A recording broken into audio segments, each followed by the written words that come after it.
locally we have the flashing yellow.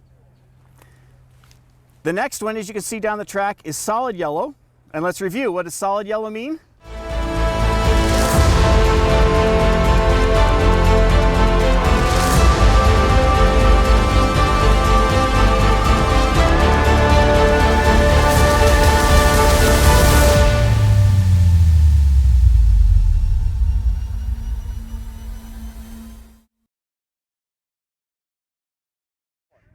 All right, good morning. My name is John Cooper. I'm the president of Train Mountain Railroad, and I also head up the signals department here. And so I thought I'd come and give you guys a little talk about the signals and teach you a little bit about the prototype operation as well as what we got going on here specifically at Train Mountain.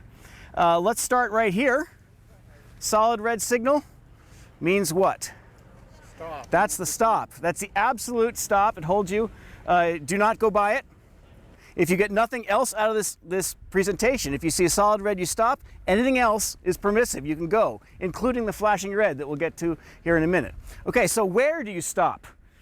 This is not a highway where someone's going to honk at you with road rage if you don't pull all the way up to the traffic light. Use context, obviously. In this situation right here, we got a grade crossing just a couple track panels back. So obviously you wouldn't want to stop and foul the grade crossing. So there's no need to actually get right up on the signal. Hang back where you can see it clearly.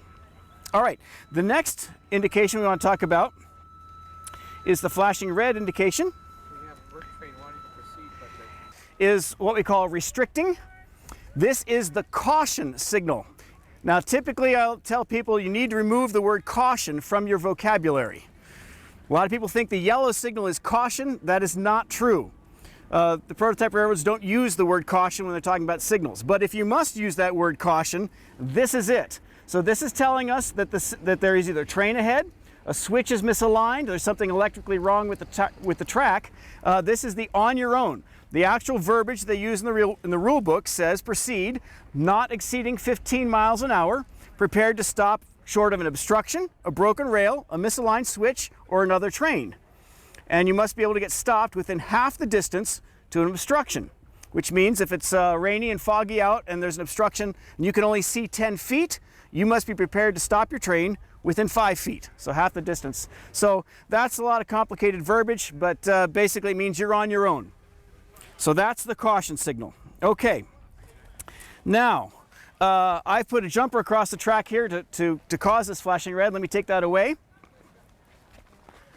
Okay, now that the train's gone, what do we see? Solid yellow indication is called approach, and it means proceed, prepared to stop at the next signal. And as you can see down the track, the next signal is red.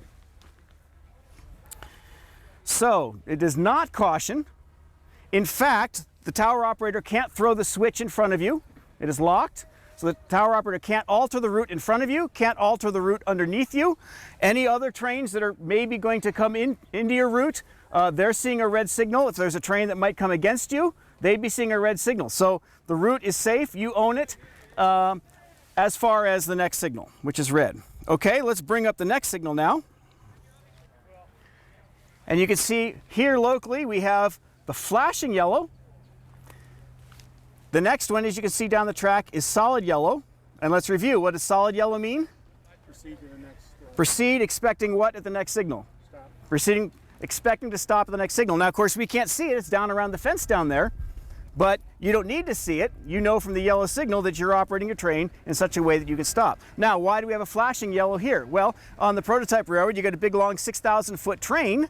You may not have enough distance to get stopped if all you saw was a single yellow light. So they give this indication here. The UP calls it an advance approach, which basically gives the engineer two signal indications, two signal blocks in which to get stopped. So you can think of it, if you want, as a yellow and a half. You take the first signal block to slow down, then the next one you use to get fully stopped. All right, makes sense? Any questions? All right, and then of course let's call it the next signal. And now you got green. I think that's pretty self-evident. Track is clear, you're protected, switches can't throw, no trains are allowed to come in front of you, and nothing to worry about in the next signal. High ball. All right, so we got red, flashing red, yellow, flashing yellow, and green. All right, there's a sixth color that we use here at Train Mountain, and that is the lunar white. Let me bring up the lunar white here real quick. Okay, down on the signal bridge, way down there, do you see the left-hand signal? Is displaying a lunar white. So there's a little bit of history to the lunar white.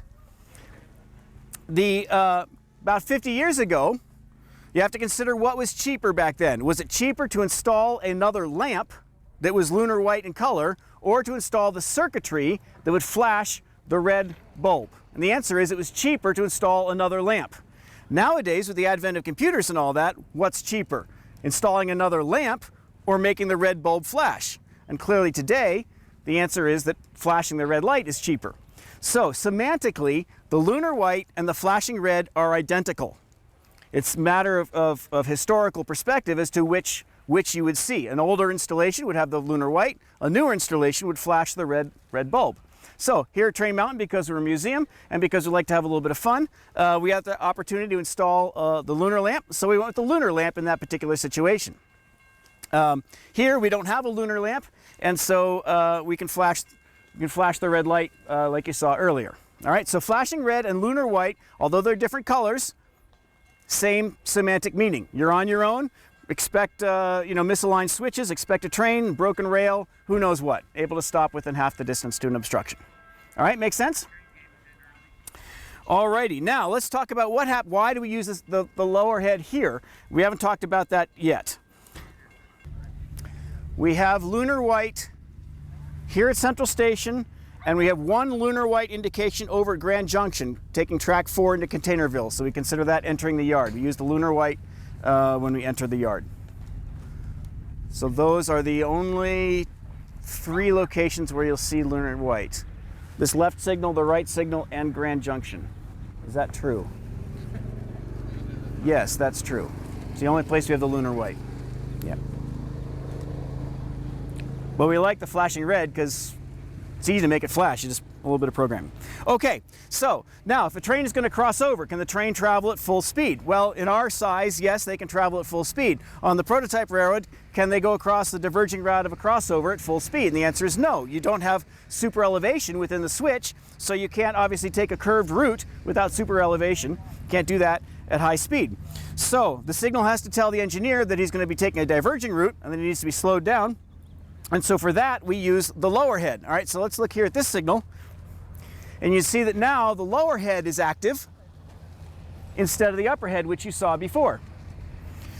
So the lower head is telling you that you're diverging. Now that does not indicate to you that you're diverging left or right, simply that you're diverging. And context has to tell you which way you're going. So obviously here, there's only one option. You can only diverge to the right. So yellow signal in the yellow lamp in the bottom, you're diverging.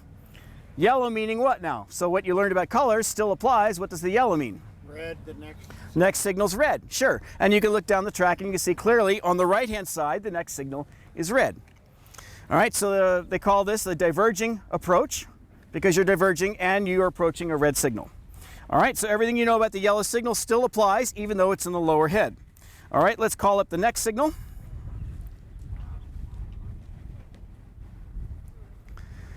Okay, next signal is yellow. You remember when we did this on the right-hand side, you saw the flashing yellow in the top. Well, now where's the flashing yellow? It's on the left-hand track because we're setting up a route for the left-hand track, but it's flashing yellow.